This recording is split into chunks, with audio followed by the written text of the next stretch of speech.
Olá, hoje nós iremos falar sobre o luto, essa questão tão difícil e como a gente pode lidar com ele, não é? Então, em vários posts que eu tenho falado essa semana no Instagram, eu estou falando sobre essa questão de você perder alguém que você ama, perder um ente querido, como isso é difícil. Nós não fomos preparados para lidar com as perdas.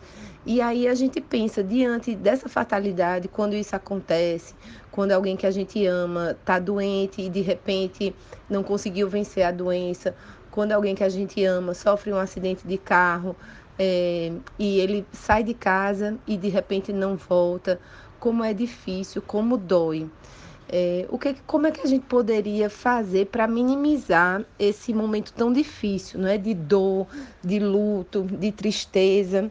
Então, há várias formas para a gente entender essa situação. Primeiro, é importante a gente entender e reconhecer que essa pessoa não está mais junto da gente. Isso é um passo muito importante.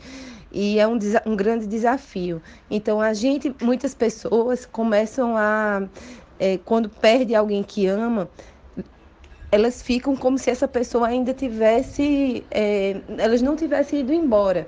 Ficam como, por exemplo, há um caso real de uma pessoa que perdeu o esposo e ela ficou colocando o prato que ele jantava naquele lugar certo, ficou organizando o seu lugar na cama, o travesseiro e o lençol. Outras mães que perderam seus filhos mantêm os quartos intactos, ficam o tempo todo olhando as fotos, olhando os momentos. Isso é uma forma negativa de vivenciar o luto, porque aquela pessoa foi embora, mas você está fazendo questão que essa pessoa fique viva. Você não está deixando ela ir embora. E eu sei que isso é muito difícil. Então a gente precisa deixar ir quem já se foi realmente. E é uma dor muito grande, mas a gente tem que entender que essa pessoa não está mais aqui. A gente tem que guardar a sugestão, guardar os objetos, guardar tudo que faz parte dessa pessoa para que a gente possa entender que essa pessoa não está mais entre a gente. Então, há uma autora que eu gosto muito, Elizabeth Kubler-Ross, que ela fala sobre essa questão da morte, né? De como a gente lidar com isso. Então, ela fala em 5 fases que a gente tem que entender que o ser humano passa por elas e é importante a gente viver esse luto, vivenciar o luto, não esconder, não fingir que nada está acontecendo. Então, se você tiver vontade de chorar, você chore. Se você não estiver aguentando essa dor, compartilhe com alguém. Mas a gente precisa vivenciar para que depois a gente consiga entender melhor tudo que passou. Então, essas fases, a primeira fase vem a negação. Nessa fase da negação, a gente não acredita que isso aconteceu. Como é que pode? Essa pessoa estava aqui ontem e hoje já não está mais. A segunda fase é a raiva. Por que que isso aconteceu? Isso só está acontecendo comigo? Você fica com muita raiva, indignado. Por que que isso está acontecendo? A terceira fase é a barganha. É o que eu preciso fazer para que essa pessoa volte, não é? O que eu preciso fazer para que essa pessoa que está muito doente, ela não venha a falecer. O que eu preciso fazer para que eu entenda que isso não pode acontecer comigo de forma alguma. Então, muitas vezes eu estou muito doente e aí eu começo a aceitar um tratamento, a fazer algo, mas eu já estou numa fase terminal, por exemplo, eu já fiz tudo errado e agora eu quero barganhar. Eu vou fazer isso em troca da minha saúde de volta. Eu vou fazer isso em troca do meu filho de volta, que é a barganha.